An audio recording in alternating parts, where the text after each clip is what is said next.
ஒரு கோடை காலம். சோனாக்குருவியோட பையன் கொக்குக்கு எக்ஸாம் முடிஞ்சு ஸ்கூல்ல இப்ப லீவ் விட்டுருந்தாங்க. ஸ்கூலுக்கு லீவும் விட்டாச்சு. அப்புறம் இந்த காட்டுல வெயில் கொடுமை வேற. இதனால குக்குவோட மனசு அவனுடைய மாமா வீட்டுக்கு போகணும்னு சொல்லிக்கிட்டே இருந்தது. அம்மா, லீவு விட்டு 2 நாள் ஆயிடுச்சு. நீங்க என்ன மாமா வீட்டுக்கு அழைச்சிக்கிட்டு போக போறீங்களா இல்லையா? குக்கு, கோவப்படாத. நாளைக்கு காலையில நம்ம மாமா வீட்டுக்கு கிளம்புறோம். குக்கு தன்னோட மாமாவுக்கு கல்யாணம் ஆகுறதுக்கு முன்னாடி அடிக்கடி அவங்க வீட்டுக்கு போய்கிட்டு இருந்தான். ஆனா அவங்க மாமாவுக்கு கல்யாணம் ஆனதுக்கு அப்புறம் இப்பதான் முதல் முறையா போக போறான். மறுநாள் காலையிலேயே சோனாக்குருவியும் குக்குவும் தங்களுடைய பயணத்தை ஆரம்பிச்சிட்டாங்க. இப்படி பறந்து போனவங்க சாயங்காலத்துக்கு முன்னாடியே அந்த காட்டுக்கு போய் சேர்ந்துட்டாங்க. அந்த காடு எங்க பார்த்தாலும் ரொம்பவும் பச்சை பசேல்னு இருந்தது. அதை பார்த்த குக்கு ரொம்பவும் சந்தோஷப்பட்டான். அம்மா, மாமாவோட காடு எனக்கு ரொம்பவும் பிடிச்சிருக்கு. இங்க நம்ம காட்டுல வீசுற மாதிரி அனல் காத்து வீசல. வீசுற காத்து ரொம்பவும் குளுமையா இருக்கு. குக்கு, இந்த காடு எப்பவுமே இப்படிதான் இருக்கும். வருஷம் முழுக்க குளுமையா இருக்கக்கூடிய காடுகள்ல இதுவும் ஒண்ணு. இப்படி பேசிக்கிட்டே இவங்க பிறகு வேகமா பறக்க ஆரம்பிச்சாங்க. வேகமா பறந்து வந்ததால சீக்கிரமாவே குக்கு தன்னோட மாமா வீட்டுக்கு வந்து சேர்ந்துட்டான். சோனாக்குருவி இப்படி தன்னோட அண்ணன் வீட்டுக்கு வந்தது அவங்க அண்ணி ரூபிக்கு பிடிக்கவே இல்லை. என்னங்க, உங்க தங்கச்சி மூட்டை முடிச்ச கட்டிக்கிட்டு வந்திருக்கிறத பார்த்தா இங்கேயே ரொம்ப நாள் இருப்பாங்க போல இருக்கு. ரூபி, என்ன பேசுற நீ? சோனா எனக்கு ஒரே தங்கச்சி. அண்ணன் வீட்டுக்கு வராம வேற யார் வீட்டுக்கு போவா? இங்க பாருங்க, நமக்கு வர வருமானத்துக்கு வீட்டுக்கு வர விருந்தாளிங்க 1 நாள் 2 நாள் தங்கினா ஓகே தான். அதுக்கு மேலேயே இங்கேயே இருந்தா நம்ம சட்டி அடிபிடிச்சிடும். இங்க பாரு ரூபி, கொஞ்சம் சத்தம் போடாம பேசு. 2-3 நாளைக்கு மேல அவ தங்காம நான் பாத்துக்கிறேன். நீ போய் அவ பக்கத்துல உட்காந்து பேசிக்கிட்டு இரு. நான் போய் சாப்பிட ஏதாவது வாங்கிக்கிட்டு வரேன். இப்படி சொன்ன சோனாக்குருவியோட அண்ணன் பிறகு மார்க்கெட்டுக்கு பறந்து போய் தர்பூசணி பழங்களை வாங்கிட்டு வந்தாரு. பிறகு இந்த தர்பூசணி பழங்களை வெட்டி எல்லாரும் சாப்பிட்டாங்க. மாமா, எங்க காட்டுல வெயில் கொடுமை தாங்கல. ஆனா உங்க காடு அப்படி இல்ல, ரொம்பவும் குளுமையா இருக்கு. அதனாலதான் எனக்கு லீவு முடியிற வரைக்கும் இங்கேயே இருக்கலாம்னு வந்தோம். ஆமாண்ணே, லீவ் விட்ட நாள்ல இருந்து மாமா வீட்டுக்கு போகணும்னு அடம்பிடிக்க ஆரம்பிச்சுட்டான். குக்கு, நீ சொன்ன மாதிரியே உன்னை உங்க மாமா வீட்டுக்கு அழைச்சிட்டு வந்துட்டேன். இதுக்கப்புறம் உனக்கு லீவ் முடிகிற வரைக்கும் நம்ம இங்கேயே தங்கலாம். என்ன, உனக்கு சந்தோஷம் தானே? சோனா குருவியும் குக்குவும் இப்படி பேசிக்கிறத கேட்டு சோனாவோட அண்ணனுக்கு என்ன பண்றதுன்னு தெரியல. தன்னோட மனைவி ரூபிய நினைச்சு அடி வயிற்றெல்லாம் கலக்க ஆரம்பிச்சிருச்சு. இப்படியே 2-3 நாட்கள் ஓடிடுச்சு. அது வரைக்கும் சோனாக்குருவியோட அண்ணி ரூபி எதுவுமே சொல்லல. ஒரு நாள் அந்த காட்டுல சாரல் மழை பெய்ய ஆரம்பிச்சது. மழையை பார்த்து ரொம்பவும் சந்தோஷப்பட்ட சோனாக்குருவியும் குக்குவும் வீட்டு கூட மேல ஏறி அந்த மழையில நனைஞ்சு விளையாட ஆரம்பிச்சாங்க. இங்க பாருங்க, இத்தனை நாள் பொறுமையா இருந்துட்டேன். இதுக்கு மேல என்னால பொறுமையா இருக்க முடியாது. உங்க தங்கச்சி என்னைக்கு ஊருக்கு கிளம்புறாங்கன்னு கேட்டு சொல்லுங்க. ரூபி, என் தங்கச்சி வந்து 3 நாள் தானே ஆகுது. இன்னும் ஒரு 4-5 நாள் இருந்துட்டு போட்டோம். அப்படின்னா நான் இன்னைக்கு எங்க அம்மா வீட்டுக்கு கிளம்புறேன். உங்க தங்கச்சி போனதுக்கு அப்புறம் எனக்கு செய்தி சொல்லி அனுப்புங்க. அப்புறமா நான் வரேன். ரூபி இப்படி சொன்னதும் எதுவுமே பேசாத சோனாவோட அண்ணன் சோனாவை பார்க்க கிளம்பி போனாரு. சோனா, சொல்றேன், தப்பா நினைச்சுக்காத. குக்குவுக்கு லீவ் முடிகிற வரைக்கும் உங்களை இங்க வச்சிருக்கணும்னு எனக்கு ஆசை இருக்கு. ஆனா என்ன பண்றது, நாம ஆசைப்படுறது எல்லாம் நடக்கிறது இல்ல. நீங்க இங்க இருக்கிறதால வீட்டு செலவு அதிகமாகுதுன்னு உங்க அண்ணி ஃபீல் பண்றா. சோனா, நீ புத்திசாலி. நான் என்ன சொல்ல வரேன்னு உனக்கு புரியும்னு நினைக்கிறேன். இப்படி சொல்லிட்டு சோனாக்குருவியோட அண்ணன் வீட்டுக்குள்ள போயிட்டாரு. அண்ணன் சொன்னதை கேட்டு சோனாக்குருவி அதிர்ச்சியில உறைஞ்சு போய் உட்கார்ந்துருந்தது. பிறகு கொஞ்ச நேரம் கழிச்சு குக்குவை தாங்கிட்டு கொக்கு இப்படி பேச ஆரம்பிச்சது. கொக்கு, நம்ம இப்பவே நம்ம காட்டுக்கு கிளம்பி ஆகணும். என்னது, நம்ம காட்டுக்கு போகணுமா? அம்மா, எனக்கு லீவு முடியிற வரைக்கும் இங்கேயே இருக்கலாம்னு சொல்லி தானே அழைச்சிக்கிட்டு வந்தீங்க. அப்புறம் எதுக்கு இப்பவே நம்ம காட்டுக்கு கிளம்புறீங்க? வேணும்னா நீங்க போங்க, நான் வரமாட்டேன். எனக்கு லீவு முடியிற வரைக்கும் நான் மாமா வீட்டுல தான் இருப்பேன். கொக்கு, மாமாவுக்கு கல்யாணம் ஆகிறதுக்கு முன்னாடி நம்ம விருப்பப்படி இங்க வந்து தங்கணும். அது வேற விஷயம். இப்ப மாமாவுக்கு கல்யாணம் ஆயிடுச்சு. அதனால நம்ம இங்க அதிக நாள் தங்க முடியாது. கொக்கு, எங்க அண்ணன் சொன்னதை நான் புரிஞ்சுக்கிட்டேன். அதே மாதிரி நான் சொல்றத நீயும் புரிஞ்சுப்பான்னு நினைக்கிறேன். அம்மா இப்படி சொன்ன உடனே குக்கு எதுவுமே பேசாம மாமா வீட்டை விட்டு கிளம்புறதுக்கு தயாராகிட்டா. அண்ணி, நாங்க ஊருக்கு கிளம்புறோம், நீங்க உங்க உடம்ப பத்திரமா பார்த்துக்கோங்க. இதுக்கு எதுவும் பதில் சொல்லாத ரூபி தன்னோட முகத்தை வேற பக்கமா திருப்பிக்கிச்சு. பிறகு சோனாக்குருவியோட அண்ணன் சோனாக்குருவிய வழி அனுப்புறதுக்காக வாசலுக்கு வந்தாரு. சோனா, ஒரு நிமிஷம் இரு, இதோ இப்ப வந்துடுறேன். இப்படி சொன்ன சோனாக்குருவியோட அண்ணன் வீட்டுக்குள்ள போனாரு. ரூபி, குக்கு கையில கொடுத்து அனுப்புறதுக்கு ஒரு 100 ரூபாய் பணம் கொடு. ஏங்க, இது வரைக்கும் உங்க தங்கச்சிக்காக நீங்க செலவு பண்ண பணத்தையே எந்த கணக்குல எழுதுறதுன்னு தெரியாம நான் முழிச்சுக்கிட்டு இருக்கேன். இதுல வேற இன்னும் 100 ரூபாய் கேக்குறீங்க. ரூபி, குக்கு இங்க வந்துட்டு போறப்ப இது வரைக்கும் நான் அவனை வெறும் கையோட அனுப்புனதே இல்ல. தயவு செஞ்சு 100 ரூபாய் மட்டும் கொடு. இங்க பாருங்க, பணம் என்ன மரத்துல காய்க்குதுன்னு நினைச்சுக்கிட்டு இருக்கீங்களா? நீங்க கொண்டு வர சம்பளத்தை வச்சு கடன் வாங்காம குடும்பம் நடத்துறதுக்கு நான் எவ்வளவு கஷ்டப்படுறேன் தெரியுமா? என்கிட்ட 1 ரூபாய் கூட கிடையாது. தயவு செய்து என்கிட்ட கேட்காதீங்க. வீட்டுக்குள்ள தன்னோட அண்ணன் அண்ணிக்கிட்ட பேசிக்கிட்டு இருக்கதையெல்லாம் வீட்டு வாசல்ல இருந்து சோனாக்குருவி பார்த்துக்கிட்டே இருந்தது. பிறகு எதுவுமே பேசாம குக்குவை கூப்பிட்டுக்கிட்டு அங்கிருந்து தன்னோட வீட்டுக்கு பறந்து போச்சு. குக்குவுக்கு லீவ் முடிஞ்சதுக்கு அப்புறம் தான் வீட்டுக்கு திரும்பி வரவேன்னு சோனாக்குருவி அந்த காட்டுல உள்ள பறவைங்கிட்ட சொல்லி இருந்தது. ஆனா அண்ணன் வீட்டுல நிலைமை சரியில்லாதால 3 நாள்ல தன்னோட வீட்டுக்கு திரும்பி வந்துருச்சு. சோனா, குக்குவுக்கு லீவு முடியற வரைக்கும் அண்ணன் வீட்ல தான் இருப்பேன்னு சொல்லிட்டு போனேன். ஏன் இவ்வளவு சீக்கிரமா வந்துட்ட? ரீட்டா, சோனாவோட அண்ணனுக்கு கல்யாணம் ஆனதுக்கு அப்புறம் சோனா இப்பதான் முதல் முறையா உங்க வீட்டுக்கு போச்சு. சோனாவுக்கு கிடைச்சிருக்கிற அண்ணி எனக்கு வாச்ச அண்ணி மாதிரி போல இருக்கு. என் அண்ணி எப்படி தெரியுமா? போன உடனே எப்ப கிளம்ப போறீங்கன்னு வாய் கூசாம கேட்பாங்க. இல்ல கோரி அக்கா, என் அண்ணி அப்படியெல்லாம் கிடையாது. குக்குவுக்கு லீவ் முடிகிற வரைக்கும் அங்கதான் தாங்க சொன்னாங்க. இருந்தாலும் அந்த காட்டோட கிளைமேட் என் பையனுக்கு ஒத்துக்கல. அவனுக்கு காய்ச்சல் வந்துடுச்சு. அதனாலதான் உடனே கிளம்பி வந்துட்டேன். சோனா, என்ன தப்பா நினைச்சுக்காத. அடுத்த வீட்ல என்ன நடக்குதுன்னு தெரிஞ்சுக்கலன்னா எனக்கு தலையே வெடிச்சிடும் போல இருக்கும். அதனாலதான் நேத்து என் பையன் கூட விளையாட வந்த குக்கு கிட்ட பேச்சு கொடுத்து உங்க அண்ணன் வீட்ல என்ன நடந்துச்சுன்னு தெரிஞ்சுக்கிட்டேன். என்ன பண்றது சோனா, கல்யாணம் ஆகிற வரைக்கும் தான் நமக்கு அண்ணனா இருப்பாங்க. கல்யாணம் ஆயிடுச்சுன்னு வச்சுக்க, நம்ம அன்னைக்கு புருஷனா மாறிடுவாங்க. இப்படி சொல்லிட்டு அங்கிருந்து பறந்து போனாங்க. இப்படியே சில நாட்கள் நகர்ந்துச்சு. இப்ப சோனாவோட அண்ணி ரூபி குருவி மாசமா இருந்தது. அதனால கணவன் மனைவி 2 பேருமே சந்தோஷமா இருந்தாங்க. ஒரு நாள் தன்னோட வீட்டுல பாத்திரங்களை சுத்தம் பண்ணிட்டு இருந்த ரூபிக்கு மயக்கம் வந்து கீழே விழுந்துடுச்சு. இங்க பாருங்க, ரூபியோட உடம்புல சுத்தமா தெம்பே இல்ல.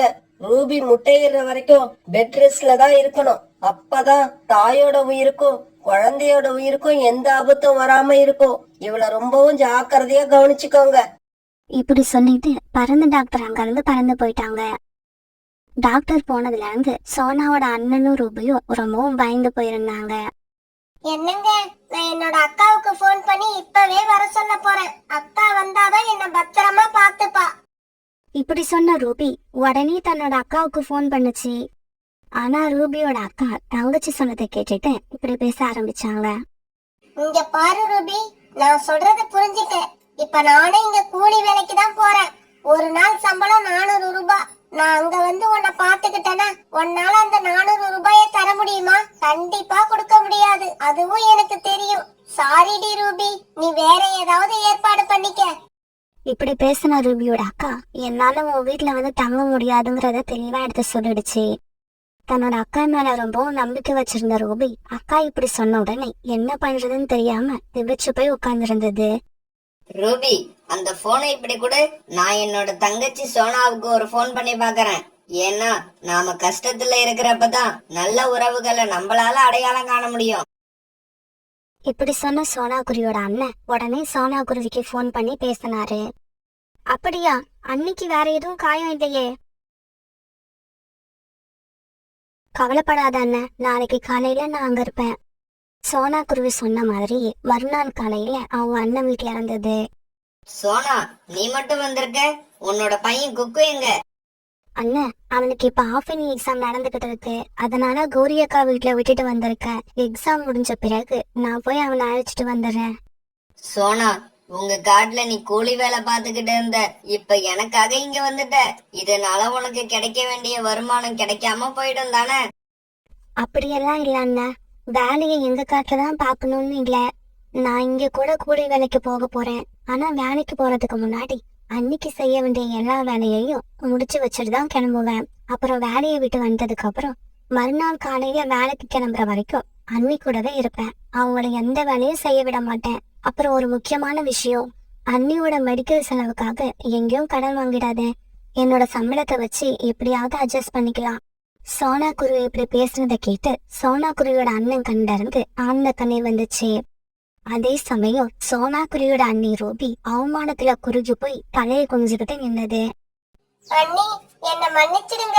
எனக்கு மயக்கம் வந்து கீழே விழுந்தப்ப அடிபட்டு ரொம்பவும் கஷ்டப்பட்டேன். ஆனா அப்படி கீழே விழுந்ததை நினைச்சு நான் இப்ப சந்தோஷப்படுறேன். ஏன்னா நம்முடைய வாழ்க்கையில நமக்கு வர்ற கஷ்டமான சூழ்நிலை தான் நம்மள சுத்தி இருக்கிற உறவுகள்ல நம்ம கூட உண்மையா பழகிறது யாருன்னு நமக்கு அடையாளம் காட்டி கொடுக்குது. இதுக்கப்புறம் உங்களுக்கு நான் அண்ணி மட்டும் இல்ல, அம்மாவும் நான் தான். இப்படி சொன்ன ரூபி சோனா குருவி கிட்ட மன்னிப்பு கேட்டு கண்ணீர் விட்டு கதறி எழுதுச்சு. தான் அண்ணியோட மனசு மாறினதை பார்த்த சோனா குருவி அண்ணிய தான் நெஞ்சோட அணைச்சுக்குச்சு. ஒரு அழகான காட்டுல சோனா குருவியும் காலுக்காகவும் பக்கத்துல பானிபூரி ஸ்டால் போட்டு வியாபாரம் பண்ணிக்கிட்டு இருந்தாங்க. கடவுள் புண்ணியத்துல 2 பேருக்குமே ஓரளவு நல்லாவே வியாபாரம் நடந்தது. காலன்னா முன்னாடி நான் வீட்டு வேலை பார்த்துட்டு இருக்கும்போது வேலை அதிகம், சம்பளம் கொஞ்சம். ஆனா இந்த பானிபூரி ஸ்டால் போட்டதுல இருந்து வருமானம் அதிகமா இருக்கு. ஆனா அதே அளவுதான் இப்பவும் வேலை பாக்குறேன். ஒரு நாள் வருமானம் எல்லா செலவும் போக இப்ப எனக்கு 400 ரூபாய் 500 ரூபாய் கிடைக்குது. சோனா, நீ சொல்றது 100க்கு 100 உண்மை. நானும் எத்தனையோ இடங்கள்ல வேலை பார்த்துட்டேன், ரொம்ப கஷ்டப்பட்டேன். ஆனா நான் நினைச்ச மாதிரி வருமானமே இல்ல. இந்த பானிபூரி கடை போட்டதுல இருந்துதான் நானும் இப்ப நிம்மதியா இருக்கேன். என் கையிலயும் கொஞ்சம் பணம் சேர்ந்து இருக்கு. இந்த விஷயம் எனக்கு முன்னாடியே தெரிஞ்சிருந்தா நான் இந்த பானிபூரி கடையை எப்பவோ திறந்திருப்பேன். சோனா குருவியும் காலுக்காகவும் பானிபூரி கடை திறந்ததுல இருந்து அவங்க 2 பேரும் எவ்வளவு நிம்மதியா இருந்தாங்கன்றத மனசு விட்டு பேசிக்கிட்டு இருந்தாங்க. இவங்க இப்படி பேசிக்கிட்டு இருக்கப்ப மோட்டு பறவை சோனா குருவி கடைக்கு வந்தது. சோனா, எனக்கு பானிபூரி ஒரு பிளேட் கொடு. எனக்கு கொஞ்சம் சீக்கிரமா கொடு. நான் அவசரமா ஒரு இடத்துக்கு போகணும். பிறகு சோனா குருவி ஒரு பிளேட் பானிபூரி எடுத்து கொடுக்க அது மோட்டு பறவை அவசரமா சாப்பிட்டது. இதே சமயத்துல காலுக்காகத்துக்கிட்ட அறிமுகம் இல்லாத 2 பறவைங்க வந்து உட்கார்ந்தாங்க. தம்பி, பானிபூரி 2 பிளேட் கொடுங்க. இதோ இப்பவே தாரேன் சார். இப்படி சொன்ன காலுக்காகும் பிறகு 2 பிளேட் பானிபூரிய அவங்களுக்கு கொடுத்தது. காலு கொடுத்த பானிபூரிய அவங்க 2 பேரும் நல்லா ருசிச்சு சாப்பிட்டாங்க. இந்தா தம்பி பானிபூரிக்கான பணம். இப்படி சொன்ன அவங்க 100 ரூபாய் நோட்டை காலு கிட்ட கொடுத்தாங்க. சார், என்கிட்ட சில்லறை இல்ல. ஒரு பிளேட் 20 ரூபாய், 2 பிளேட் 40 ரூபாய். உங்ககிட்ட சில்லறையா இருந்தா 40 ரூபாய் கொடுத்துருங்க. காலு சொன்ன விலையை கேட்டுட்டு அந்த பறவைங்க ரொம்ப ஆச்சரியமானாங்க. என்னது, ஒரு பிளேட் விலை 20 ரூபாய் தானா? ஆமா சார், ஒரு பிளேட் 20 ரூபாய் தான்.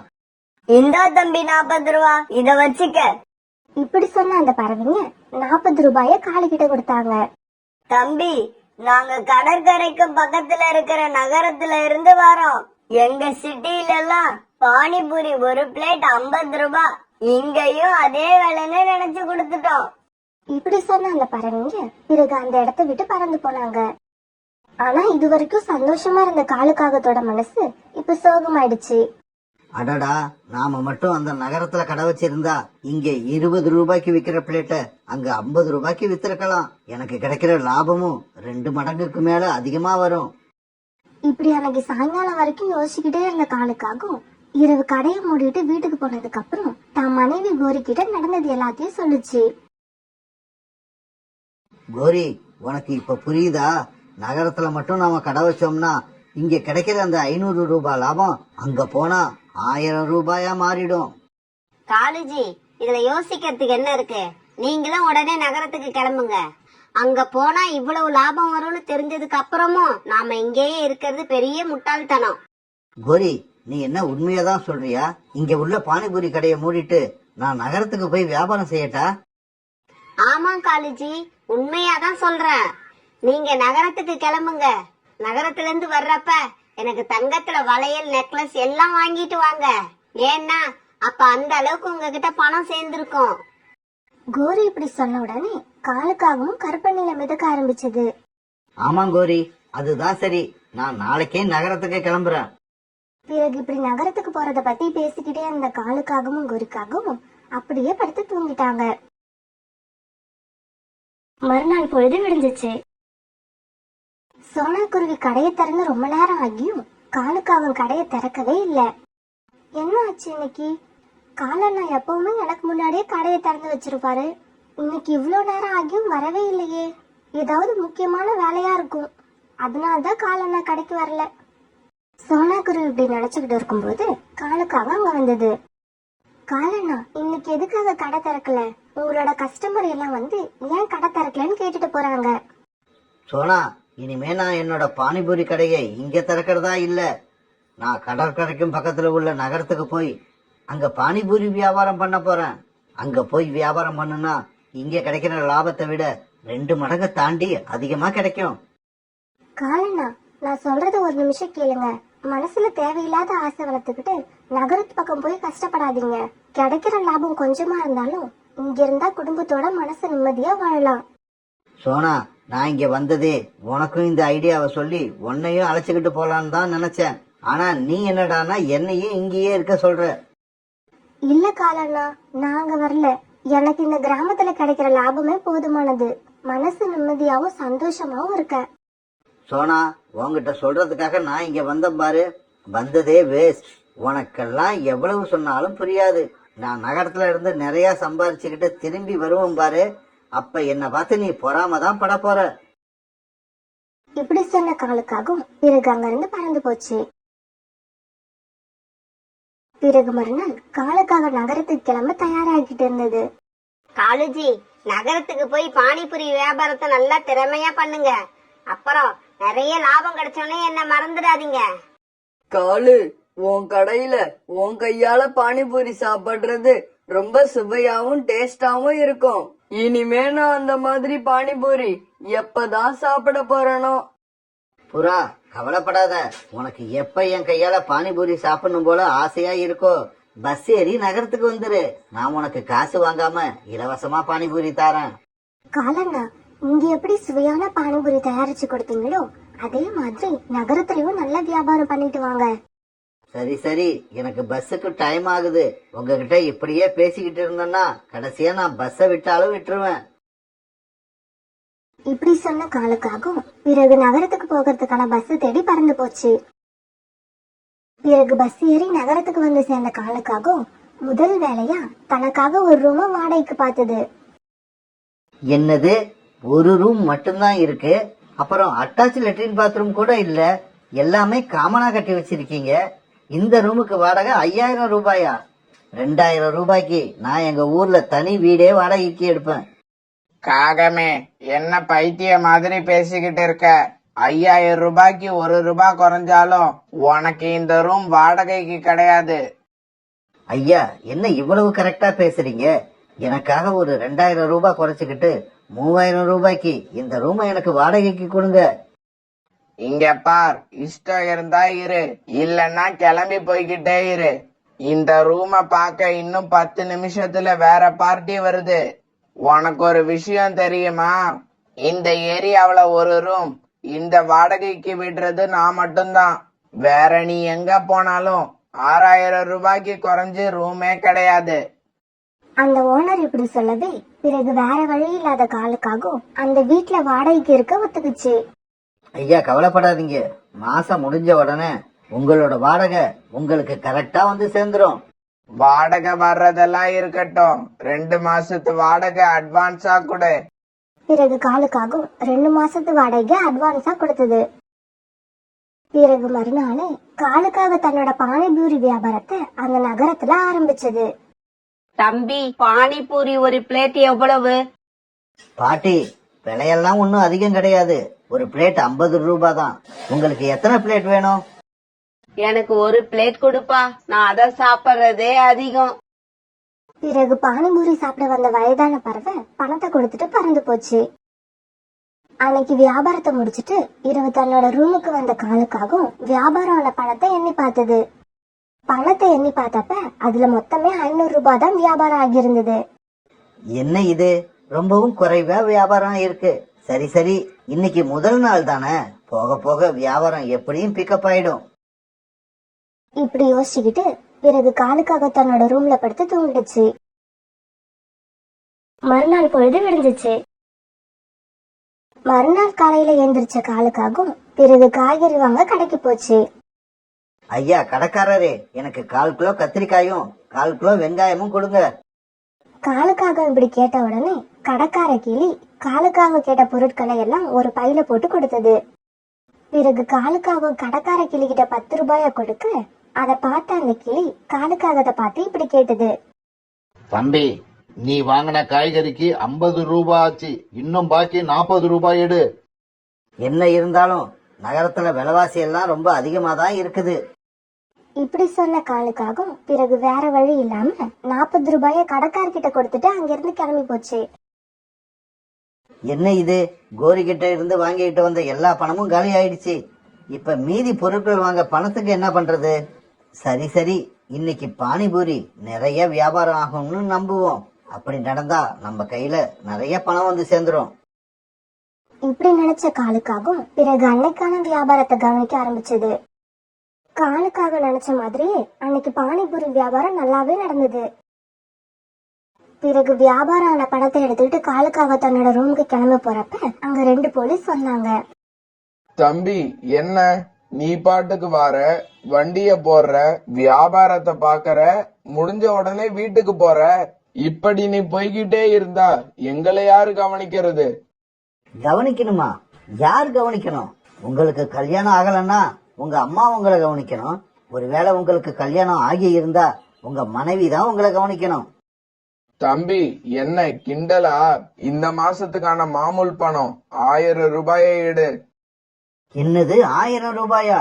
என்னால அவ்வளவு ரூபாயெல்லாம் கொடுக்க முடியாது. பணத்தை கொடுக்க முடியாதுன்னா நாளில இருந்து நீங்க வண்டியும் போட முடியாது. பிறகு வேற வழி இல்லாத காலு அன்னைக்கு வியாபாரம் ஆன பணத்துல இருந்து 1000 ரூபாயை எடுத்து அந்த போலீஸ்கார்கிட்ட கொடுத்தது. இப்படியே சில நாட்கள் நகர்ந்துச்சு. காலுக்காகத்துக்கு கடையில பானிபூரி வியாபாரம் நல்லாதான் நடந்தது. இருந்தாலும் வியாபாரம் எவ்வளவு நடக்குதோ அதுக்கு ஏத்த மாதிரியே செலவும் ஆயிக்கிட்டே இருந்தது. இப்ப காலுக்காகத்துக்கு கொஞ்சம் கொஞ்சமா பயம் வர ஆரம்பிச்சிருச்சு. என்ன இது, நிறைய சம்பாதிக்கிற மாதிரி தான் இருக்கு, ஆனா கையில எதுவும் மீறவே மாட்டேங்குதே. இப்படி எல்லா பணமும் செலவாகிக்கிட்டே இருந்தா நான் திரும்ப ஊருக்கு போறப்ப எதை தான் கொண்டு போறது? காலு இப்படி யோசிச்சுக்கிட்டே உட்கார்ந்து இருக்கும் போது ஹவுஸ் ஓனர் அங்க வந்தாரு. தம்பி, நீ போன மாசத்து வாடகையே தரல, அதையும் சேர்த்து இப்ப 2 மாசத்துக்கான வாடகைய கொடு. ஐயா, இந்த 1 மாசம் பொறுத்துக்குங்க. இந்த மாசம் கொஞ்சம் செலவு அதிகமாயிடுச்சு, அதனால வாடகைய கொடுக்க முடியல. அடுத்த மாசம் 3 மாச வாடகையும் சேர்த்தே கொடுத்துடுறேன். தம்பி, இங்க வர நிறைய பேர் இப்படிதான் சொல்லுவாங்க. சேர்த்து தரேன்னு சொல்லிட்டு கடைசியில ஒரு நாள் சொல்லாமலே ஓடி போயிடுவாங்க. ஐயா, என் மேல நம்பிக்கை வைங்க. நான் எங்கேயும் ஓட மாட்டேன். நான் இந்த நகரத்துக்கு சம்பாதிக்கிறதுக்காக தான் வந்திருக்கேன். 3 மாசம் வாடகையும் சேர்த்து அடுத்த மாசம் நான் கண்டிப்பா கொடுத்துருவேன். தம்பி, நான் உன்ன மாதிரி நிறைய பேரை பார்த்திருக்கேன். அவங்க சொன்ன வார்த்தையெல்லாம் நம்பி கடைசியா ஏமாந்ததுதான் மிச்சம். நீ இவ்வளவு கெஞ்சி கேட்கறதுனால உனக்கு ஒரு நாள் டைம் தரேன். நாளைக்கு சாயங்காலத்துக்குள்ள நீ 2 மாசத்து வாடகைய கொடுக்கணும். இல்லன்னா உன் பெட்டி படுக்கையெல்லாம் தெருவுக்கு போயிடும். இப்படி சொல்லிட்டு அந்த ஹவுஸ் ஓனர் பறவை வெளியில பறந்து போயிடுச்சு. ஹவுஸ் ஓனர் இப்படி சொல்லிட்டு வெளியே பறந்து போனதுக்கு அப்புறம் காலை அன்னைக்கு ராத்திரி பூரா தூங்காம உட்காந்து யோசிச்சுக்கிட்டே இருந்தது. ஹவுஸ் ஓனருக்கு எப்படி இருந்தாலும் நாளைக்கு வாடகை கொடுக்க முடியாது. வந்து 3 மாசத்துக்கு மேல ஆகுது. இன்னும் நம்ம கையில 1000 ரூபாய் கூட முழுசா சேரல. பேசாம கிராமத்திலேயே இருந்திருந்தா இந்த 3 மாசத்துக்கு குறைச்சலா 20,000 ரூபாய் சேர்த்திருக்கலாம். இந்த நகரத்தை நம்பி இங்க வந்தது ரொம்ப முட்டாள்தனமான செயல்னு நினைக்கிறேன். இப்படி யோசிச்ச காலுக்காகவும் அன்னைக்கு இரவே தன்னோட கிராமத்துக்கு போக பஸ் ஏறிடுச்சு. காலையில வீட்டு வாசல்ல காலுக்காகத்தை பார்த்த கோரிக்காகத்துக்கு ரொம்ப சந்தோஷம். காலுஜி, நான் சொன்ன மாதிரியே எனக்கு தங்கத்துல வளையல் நெக்லஸ் எல்லாம் வாங்கிட்டு வந்துட்டீங்களா? முதல்ல எனக்கு நெக்லஸ் எடுத்து காட்டுங்க. அத உடனே பார்க்கணும் போல ஆசையா இருக்கு. கோரி, உன்னோட மனசுல ஓடிக்கிட்டு இருக்க கற்பனை குதிரைய கொஞ்சம் நிப்பாட்டு. நகரத்துக்கு போனா நிறைய சம்பாதிக்கலாம்னு நினைச்சு போன என்னால அங்க செலவு பண்ணி பண்ணி தாக்கு பிடிக்க முடியல. நான் இருந்த ரூமுக்கு 3 மாசம் வாடகை கொடுக்காம ராத்திரியோட ராத்திரியா ஓடி வந்திருக்கேன்னா பாத்துக்க. பிறகு மறுநாள்ல இருந்து காலுக்காக வழக்கமா பானிபூரி கடை போடுற இடத்துலயே மறுபடியும் கடை போட ஆரம்பிச்சது. காலண்ணா, நகரத்துல இருந்து இந்த தங்கச்சிக்கு என்ன வாங்கிட்டு வந்தீங்க? நீ வேற சோனா, இன்னும் 1 வாரம் நாங்க இருந்திருந்தோம்னா நானே உததான் வாங்கிட்டு வந்திருப்பேன்.